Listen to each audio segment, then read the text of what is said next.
किस्से कहानियाँ with motivation channel में आपका बहुत बहुत स्वागत है। तो दोस्तों, आज की हमारी कहानी है कोयला भई न राख। ये कहानी सरोज वर्मा जी के द्वारा लिखी गई है। ये कहानी है एक ऐसी बेटी की जिसने अपने परिवार की खातिर एक ऐसा कदम उठा लिया जो कि किसी साधारण लड़की के बस की बात नहीं थी। पहले तो उसे उसके माँ बाप ने गरीबी की दुहाई देकर उसे इस दलदल में धकेला। फिर अपनी ही इज्जत की खातिर उस बेटी से मुंह मोड़ने लगे। फिर उस बेटी को उस दलदल में धकेल कर वे उससे किनारा करने लगे और वो लड़की अपनी समस्याओं से जूझती रही, स्वयं को संभालती रही। उसे अपने शरीर से नफरत हो गई थी, इसलिए उसने अपने प्रेमी से भी विवाह करने के लिए मना कर दिया। क्यों? वो लड़की अपने अतीत को भूलकर अपने जीवन में आगे बढ़ पाई। देखते हैं कि उसके साथ फिर क्या हुआ। मुंबई का नानावती हॉस्पिटल, जहां अंबिका एक प्राइवेट और लग्जरी रूम में अपने बेड से टिककर खिड़की की ओर झांकते हुए आसमान में उड़ते हुए पंछियों को देख रही थी और सोच रही है कितने खुश हैं ये। इन्हें कोई भी सामाजिक बंधन नहीं, जब चाहे किसी भी साथी के साथ फुर से उड़ जाते हैं। एक मैं हूँ जिसके पास सब कुछ है, लेकिन इच्छा नहीं है और जीने की। इतनी शर्मिंदा हूँ मैं स्वयं से कि नज़रें नहीं मिला सकती। निराधार जीवन जिए जा रही हूँ। और तभी एक नर्स कमरे में आकर उससे बोली, क्या आप दोनों बच्चों से मिलना चाहेंगी? जी नहीं, मुझे उन बच्चों में कोई दिलचस्पी नहीं है, अंबिका बोली। आपने उन बच्चों को जन्म दिया है, क्या आपकी इच्छा नहीं होती उनसे मिलने की? नर्स ने दोबारा पूछा। मैंने कहा ना नहीं, अंबिका ने रुखाई से जवाब दिया। आपसे डॉक्टर मिलना चाहती हैं। उन्होंने पूछा है कि क्या वो आपके कमरे में आ सकती हैं? नर्स ने पूछा। हाँ, उनसे कहो कि वो आ सकती हैं, अंबिका बोली। कुछ ही देर में डॉक्टर शैलजा सिंह अंबिका के कमरे में आईं और उसके पास आकर बोली, और मैडम कैसी हो? और कैसी हो सकती हूँ? वैसी ही लाचार और मजबूर, अंबिका बोली। ये कैसी बातें कर रही हो अंबिका? डॉक्टर शैलजा बोली। और क्या, लाचार ही तो हूँ। जो अपने लिए कुछ न कर पाए वो लाचार ही तो कहलाता है, अंबिका बोली। अंबिका की बात सुनकर डॉक्टर शैलजा बोली, अंबिका, तुम ये क्यों नहीं सोचती कि तुम कितने लोगों का भला कर चुकी हो? तुम्हारी वजह से आज कितने लोगों को ये खुशी हासिल हो पाई है। और मेरी खुशी? मेरी खुशी का क्या डॉक्टर? अंबिका ने पूछा। डॉक्टर शैलजा ने अंबिका से बहस ना करने में ही भलाई समझी और एक पैकेट उसे पकड़ाते हुए बोली, ये लो 20 लाख रुपए, तुम्हारी कमाई। एक और कस्टमर मिले हैं, रहने वाले तो भारत के हैं लेकिन दुबई में रहते हैं। कहते हैं कि उनका काम करोगी तो तुम्हें माला माल कर देंगे। ये सुनते ही अंबिका खींच पड़ी और बोली, मैं अपनी छुट्टियां मनाने अंडमान जा रही हूँ। मुझे भी तो थोड़ी सांस चाहिए। जैसी तुम्हारी मर्जी, लेकिन अगर इरादा बदल जाए तो बता देना, डॉक्टर शैलजा बोली। एक बात पूछूं डॉक्टर? अंबिका बोली। हाँ पूछो, शैलजा बोली। आपको भी तो कुछ कमीशन मिलता ही होगा, अंबिका बोली। इस दुनिया में बिना फायदे के कोई भी किसी का काम नहीं करता, डॉक्टर शैलजा बोली। वही तो मैं समझूं कि आप मुझसे इतनी हमदर्दी क्यों दिखाती हैं, अंबिका बोली।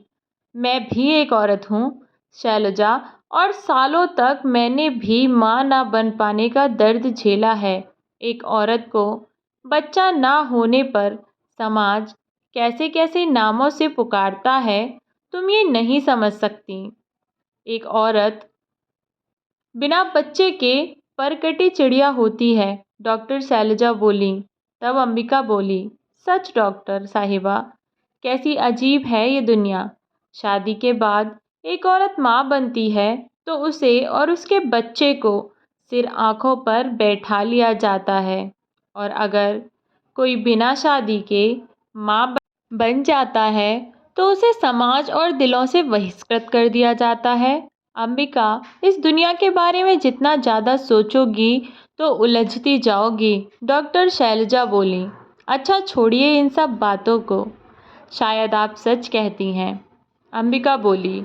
अच्छा, ये अपने रुपये संभाल कर रख लो, मैं अब जाती हूँ, डॉक्टर शैलजा बोली। मैं इनमें से 10 लाख ले लेती हूँ, बाकी रुपये आप मेरे घर भेज दीजिए।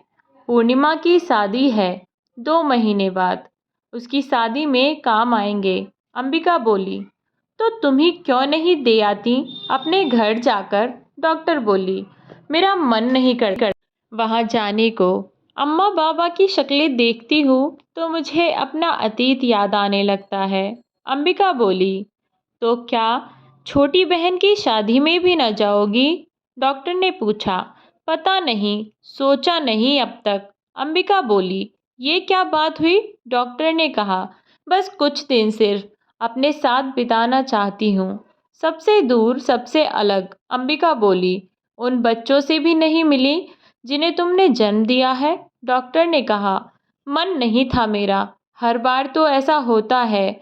वो जब मेरे भीतर गति करते थे तो एक प्यारा सा एहसास होता था, लेकिन फिर दूसरे पल मैं ये सोचती थी कि मत खुश हो, ये तेरे नहीं हैं, तू किसी और के बीज को अपने शरीर के भीतर रूप दे रही है, ये बाहर आते ही तुझसे छीन लिए जाएंगे। फिर ये सोचकर मैं सहम जाती थी, इसलिए ममता को मैंने अपने एहसासों के साथ शामिल ही नहीं होने दिया, अंबिका ने कहा। पता है अंबिका, तुम्हारे नाम का मतलब ही माँ होता है। तुमने कितनी औरतों को ये खुशी दी है और उनको ये खुशी देकर उनकी दुआएं ली हैं, डॉक्टर बोली। दुआएं लेकर क्या करूंगी डॉक्टर, जिसकी ज़िंदगी ही एक बद्दुआ से कम ना हो, अंबिका बोली।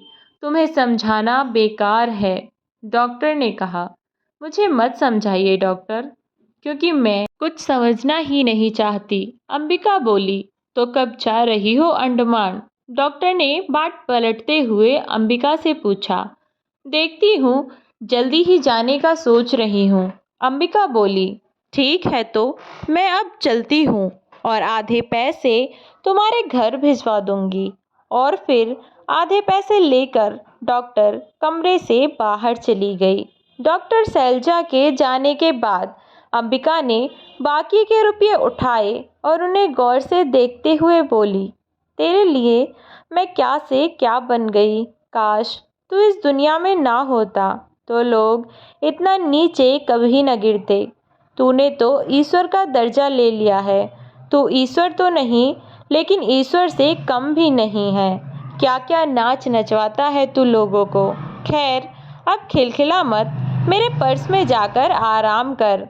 और अंबिका ने उन रुपयों को अपने पर्स में आराम करने के लिए छोड़ दिया और फिर मन में सोचने लगी, स्त्री का घर नहीं होता, वो तो शरणार्थी है। ये सब बचपन से सुनते आ रही थी कि बेटी पराया धन होती है और बेटे वंशधर होते हैं। स्त्री के पास अपना कुछ नहीं होता, ना घर, ना नाम, ना परिवार, ना इज्जत, ना जाति, ना धर्म, सब कुछ पुरुष का दिया हुआ। ये सब उसकी अम्मा कहा करती थी। शायद इसलिए अम्मा ने मुझे इस भाड़ में झोंक दिया, लेकिन इसमें पूरा दोष अम्मा का नहीं था, बाबा का भी था।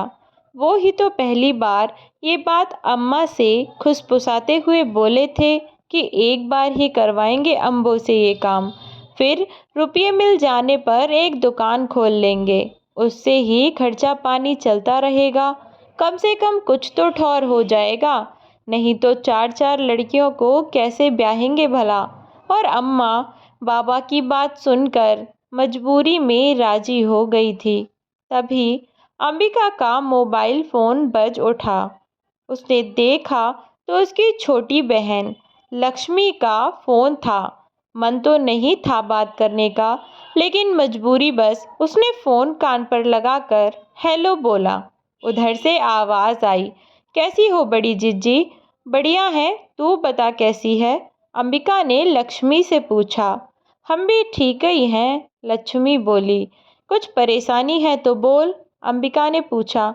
वो का है जिज्जी, पूर्णिमा जिज्जी का ब्याह है तो हमें नए कपड़े लेने थे, लक्ष्मी बोली। तो का अम्मा तो को नए कपड़े नहीं दिला रही हैं? अंबिका ने पूछा। कपड़े तो दिला रही हैं, लेकिन हमें एक सोने का हार भी पसंद आ गया है, उसके लिए मना कर रही हैं। अगर तुम पैसे भेज दो तो हम वो हार ले लेंगे, लक्ष्मी बोली। ठीक है, मैं अम्मा से बात कर लूँगी। आज ही घर पैसे भेजे हैं, उसमें से हार के पैसे ले लेना, अंबिका बोली। तुम कितनी अच्छी हो बड़की जिज्जी। चलो अब हम फ़ोन रखते हैं। और ये कहकर लक्ष्मी ने फ़ोन रख दिया। लक्ष्मी के फ़ोन रखने के बाद अंबिका का मन दुखी हो गया। उसने सोचा, देखो तो कभी फ़ोन नहीं करती, और अगर आज फ़ोन कर लिया था तो पहले मेरा हाल चाल तो पूछ लेती। झूठी ही सही, कम से कम मुझे तसल्ली तो हो जाती। बस अपना काम निकलते ही फ़ोन रख दिया। और लक्ष्मी क्या, घर का हर सदस्य यही तो करता है उसके साथ। वो पास पैसा बनाने की मशीन है, उसके शरीर और दिल पर क्या गुजरती है इससे किसी को क्या मतलब। कभी अम्मा ने ये नहीं कहा कि बस कर, अब ये काम छोड़ और अपना घर बसा ले, क्योंकि वो अच्छी तरह से जानती है कि अगर मैंने ये काम छोड़ा तो सबकी अय्याशियों पर अवरोध लग जाएगा। वे जो सब पड़ोसियों और रिश्तेदारों को अपना महंगा महंगा सामान दिखाकर जलाते हैं तो वो बंद हो जाएगा। जिस अम्मा ने अपनी जवानी के दिनों में ब्यूटी पार्लर का मुंह नहीं देखा था, वो इस उम्र में ब्यूटी पार्लर जाकर फेशियल और ब्लीच करवाती है। नित नए नए सोने के गहनों से सजी धजी रहती है और मेहमानों को काजू बादाम का नमकीन चाय के साथ परोसा जाता है। ये सब शान मेरी वजह से ही तो है। तभी कमरे में नर्स आई और अंबिका का ध्यान भंग हुआ। नर्स बोली, बच्चों के माँ बाप आपसे मिलना चाहते हैं, लेकिन क्यों? मुझे किसी से नहीं मिलना। उनका काम पूरा हो गया और मुझे मेरी पेमेंट मिल गई। बस दुकानदार और ग्राहक का रिश्ता यहीं खत्म, अंबिका बोली। लेकिन वे आपको शुक्रिया अदा करना चाहते हैं, नर्स बोली। मैंने कह दिया ना कि मुझे किसी से नहीं मिलना, अंबिका बोली। लेकिन वो लोग जिद कर रहे हैं, नर्स बोली।